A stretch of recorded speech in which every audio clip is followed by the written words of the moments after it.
Hi friends, welcome back to my channel. எல்லோரும் எப்படி இருக்கீங்க ஃப்ரெண்ட்ஸ்? எல்லோரும் ஹாப்பியாக சேஃபாக இருப்பீங்கன்னு நினைக்கிறேன். இன்றைக்கி நம்ம டே டு லைஃப்பில் தேவைப்படுற மாதிரி ரொம்ப யூஸ்ஃபுல்லான கிச்சன் டிப்ஸ் இந்த வீடியோவில் பார்க்க போகிறோம். ஸோ இந்த வீடியோ ஸ்கிப் பண்ணாமல் முழுமையாக பாருங்கள். வாங்க இப்போது இந்த யூஸ்ஃபுல்லான டிப்ஸ் என்னென்னு வீடியோக்குள்ளே போய் பார்க்கலாம். ஃபஸ்ட்டு டிப்பே ரொம்ப ரொம்ப யூஸ்ஃபுல்லான டிப்ஸ் ஃப்ரெண்ட்ஸ். நம்ம வீட்டில் இந்த மாதிரி வேர்க்கடலாம் வறுத்தோம் அப்படின்னா தோலை தனியாக இந்த மாதிரி உரிக்கிறதுக்கு நம்ம வடிகரண்டி இருக்கும்ல, ஸோ இந்த மாதிரி கவருக்குள்ளே வச்சுக்கோங்க. இப்போ நம்ம வறுத்து எடுத்த அந்த வேர்க்கடலையை நல்லா கைகளால் பிசைஞ்சதுக்கப்புறம் இந்த மாதிரி அந்த வடிகரண்டிக்கு மேலே இந்த மாதிரி போட்டுட்டு லைட்டாக சலிச்சிங்க அப்படின்னா தோல் தனியாக மேலே வேர்க்கடலை தனியாக கிடச்சிடும் நம்மளுக்கு. சூப்பராக பாருங்கள், அழகாக நம்ம தனியாக தோல் எடுத்தாச்சு. ட்ரை பண்ணி பாருங்கள்.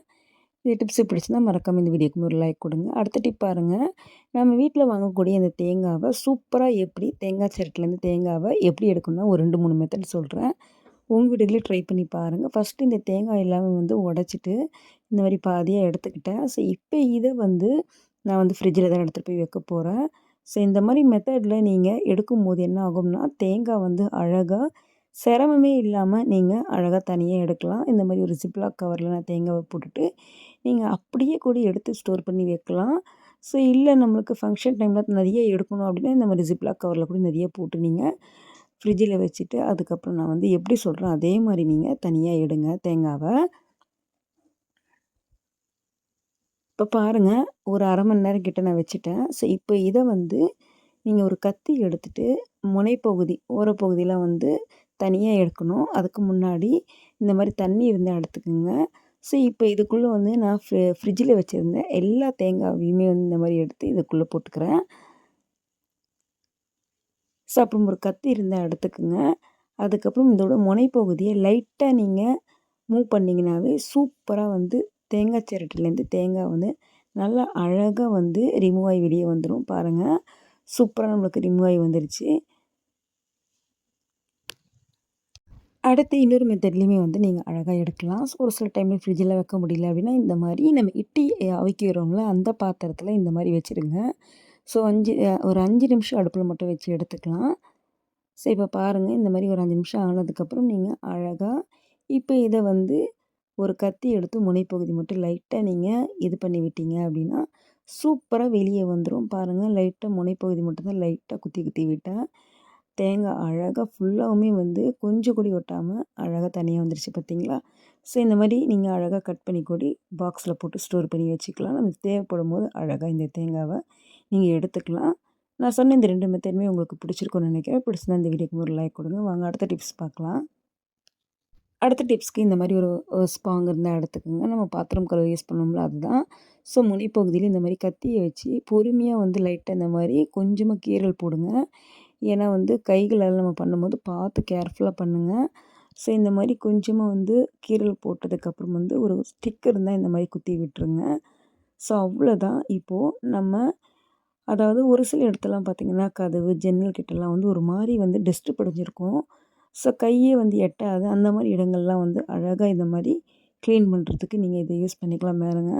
மேலே லைட்டாக இந்த மாதிரி மூவ் பண்ணிங்க அப்படின்னா அந்த ஸ்பாங்கில் அழகாக எல்லா டஸ்ட்டுமே ஒட்டிக்கும். பாருங்கள், சூப்பராக ஒட்டிக்கிச்சு. ஸோ இந்த மாதிரி கூட நீங்கள் அழகாக எங்கெல்லாம் டஸ்ட் இருக்கோ அந்த இடத்துலாம் ஈவன் பார்த்தீங்கன்னா ஜன்னலில் கூட நீங்கள் இந்த மாதிரி அழகாக க்ளீன் பண்ணி எடுத்துக்கலாம். அடுத்த டிப் பாருங்கள், நம்ம வீட்டில் லேண்ட்ரி பேஸ்கெட் வைக்கக்கூடிய இந்த மூடி இதுக்கு மேலே இந்த மாதிரி கயிறை போட்டு கட்டிக்குங்க. ஸோ இப்போ நம்ம துணி காய போடுறதுக்கு இடம் இல்லை அப்படின்னா ஒரு ஹேங்கரில் ஸோ எல்லா துணிகளையும் இந்த மாதிரி ஒரே இடத்துல நம்ம காய போடுறதுக்கூடி இந்த மூடியை இந்த மாதிரி நம்ம யூஸ் பண்ணிக்கலாம். ரொம்ப யூஸ்ஃபுல்லாக இருக்கும். ட்ரை பண்ணி பாருங்கள். வாங்க இப்போ அடுத்த டிப் பார்க்கலாம். அடுத்த டிப் பாருங்கள் ஃப்ரெண்ட்ஸ், இந்த மாதிரி வளையலில் எல்லா பின்னுமே நம்ம மாட்டி வச்சுக்கலாம். ஸோ ஒரு சில சமயங்களில் பார்த்தீங்க அப்படின்னா நம்மளுக்கு அர்ஜென்ட்டாக இந்த மாதிரி பின் தேவைப்படும். அந்த மாதிரி சமயங்களில் தேடினா கிடைக்காது. இந்த மாதிரி நீங்கள் மாட்டி வச்சுட்டு ஒரு இடத்துல மாட்டி விட்டுட்டீங்க அப்படின்னா வேணும் போது நம்ம சட்டுன்னு தேடாமல் அழகாக எடுத்துக்கலாம். ஸோ ட்ரை பண்ணி பாருங்கள். இப்போ ஒரு குக்கரில் முட்டையை போட்டேன். அதுக்கப்புறம் தண்ணி ஊற்றிட்டேன். ஒரு டம்ளரில் தண்ணி கொஞ்சமாக உப்பு போட்டு இந்த மாதிரி ஒரு 2 விசில் விட்டு எடுத்திங்கனாவே நீங்கள் முட்டையை ரொம்ப நேரம் வேக வைக்கணும்னு அவசியம் கிடையாது. ஜஸ்ட்டு ஒரு 2 விசில்லே அழகாக நம்மளுக்கு முட்டை சூப்பராக தனியாக வெந்து கிடைக்கும். ஸோ எப்பவுமே இந்த மாதிரி விசில்லாம் நீங்கள் வெளியே எடுக்கணும்னு நினச்சிங்க அப்படின்னா இந்த மாதிரி டேபில் லைட்டாக தண்ணி ஒரு 2 செகண்ட் தண்ணியை வந்து நீங்கள் ஊற்றிட்டு விசிலுக்கு மேலே போட்டுட்டு இந்த மாதிரி எடுத்தீங்க அப்படின்னா நம்ம மூடி அழகாக சட்னி வந்து திறந்து எடுக்கலாம். இப்போ பாருங்கள், சூப்பராக வந்து 2 விசிலில் ஒரு 5 நிமிஷம் கூட ஆகாது. நம்மளுக்கு முட்டை வந்து காலையில் அர்ஜென்ட்டாக சமைச்சிட்டு இருக்கும்போது இந்த மாதிரி சூப்பராக வந்து வேக வச்சு எடுத்துக்கலாம். அடுத்து ரொம்ப ரொம்ப யூஸ்ஃபுல்லான டிப்ஸை பாருங்கள் ஃப்ரெண்ட்ஸ். நம்ம வீட்டில் வந்து ஃபங்க்ஷன் டைம் ஆகட்டும், இல்லை அர்ஜென்ட் சமயங்களில் வந்து சப்பாத்தி, பூரி இதெல்லாம் வந்து திரட்டணும்னு நினைக்கும்போது என்ன ஆகும் அப்படின்னா, ரொம்ப வந்து லேட்டாக எடுக்கும். ஸோ எப்பவுமே வந்து பூரி, சப்பாத்தி எல்லாம் திரட்டணும்னு நினச்சிங்கன்னா ஒன்றும் கவலைய விடுங்க. நம்ம வீட்டில் நம்ம கோதுமை மாவு இல்லை அரிசி எல்லாம் வாங்கினா கவர் கிடைக்கும்ல. ஸோ இப்போ அதை வச்சு தான் சூப்பராக வந்து நம்ம எல்லா பூரியுமே வந்து திரட்டி எடுக்க போகிறோம். ரொம்பவும் யூஸ்ஃபுல்லாக இருக்கும். ஸோ இப்போ பாருங்கள், இது வந்து ஒன்று செய்கிறதுக்கு ரொம்ப நேரம் டைம் எடுக்கும். இன்றைக்கி இந்த மாதிரி கோதுமை மாவை கவர் தான் எடுத்திருக்கேன். ஸோ இப்போ பாருங்கள், எல் ஷேப்பில் ஃபுல்லாமே கட் பண்ணிட்டு மேலேயுமே வந்து கட் பண்ணி எடுத்துங்க. இப்போ நம்ம வந்து விரிக்கும்போது அழகாக வந்து ஒரு ஷீட் மாதிரி நம்மளுக்கு சூப்பராக ஓப்பன் ஆகும். இப்போ இதில் வந்து லைட்டாக வந்து எண்ணெய் மட்டும் தடவிக்கலாம். ரொம்ப அதிகமாக கூட தேவைப்படாது. ஃபஸ்ட்டு ஸ்டேஜில் ஒரு பார்த்தீங்கன்னா ஒரு 2 சொட்டு தான் விட்டுருக்கேன். ஸோ இதை வந்து கைகளால் எல்லா இடத்துலையுமே வந்து படுற மாதிரி இந்த மாதிரி நல்லா ஸ்ப்ரெட் பண்ணி விட்டுக்குங்க. அதுக்கப்புறம் வந்து நம்மளுக்கு எந்த அளவுக்கு அந்த பூரியோட சைஸ் வேணுமோ அந்த அளவுக்கு எல்லா மாவையுமே வந்து உருட்டி வச்சுக்கோங்க. இப்போ பாருங்கள், இந்த கவர்லேயே வந்து 3 பூரி ஒரே செகண்டில் நம்ம வந்து அழகாக உருட்டி எடுக்க போகிறோம். ஸோ பாருங்கள், இந்த மாதிரி 3 உருண்டைகள் நான் எடுத்திருக்கேன். ஒவ்வொன்றுமே ஒரு இடத்துல வச்சுட்டு, ஸோ கொஞ்சம் தனித்தனியாக கேப் வேணும். இந்த மாதிரி வச்சுட்டு அந்த கவரை வந்து லாக் பண்ணி விட்டுருங்க. ஸோ அதுக்கப்புறம் நம்ம வீட்டில் வந்து டிஃபன் பாக்ஸோட மூடியோ இல்லை ரவுண்டாக இருக்கணும் நம்மளுக்கு. பாக்ஸ் நல்லா கொஞ்சம் கனமாக இருக்கணும். லைட்டாக இந்த மாதிரி ப்ரெஸ் பண்ணிங்கனாவே சூப்பராக நம்மளுக்கு அந்த மாவு வந்து பூரி ஷேப்புக்கு நல்லா திரண்டு கிடக்கும். இந்த மாதிரி பண்ணும்போது நம்ம சட்டு சட்டுன்னு பார்த்திங்கன்னா எல்லா பூரியுமே வந்து நீங்கள் சுட்டு எடுக்கலாம். ஸோ அதே போல் சப்பாத்தியெல்லாம் செய்யணுனாலும் அழகாக வந்து நம்ம இந்த மாதிரி பண்ணலாம். பாருங்கள், சூப்பராக நம்மளுக்கு நல்ல கரெக்டான ஷேப்பில் அழகாக நம்மளுக்கு கிடச்சிருக்கு.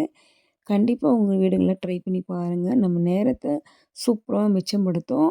ஈஸியாகவும் நம்ம வேலையை வந்து நம்ம முடிச்சிடலாம்.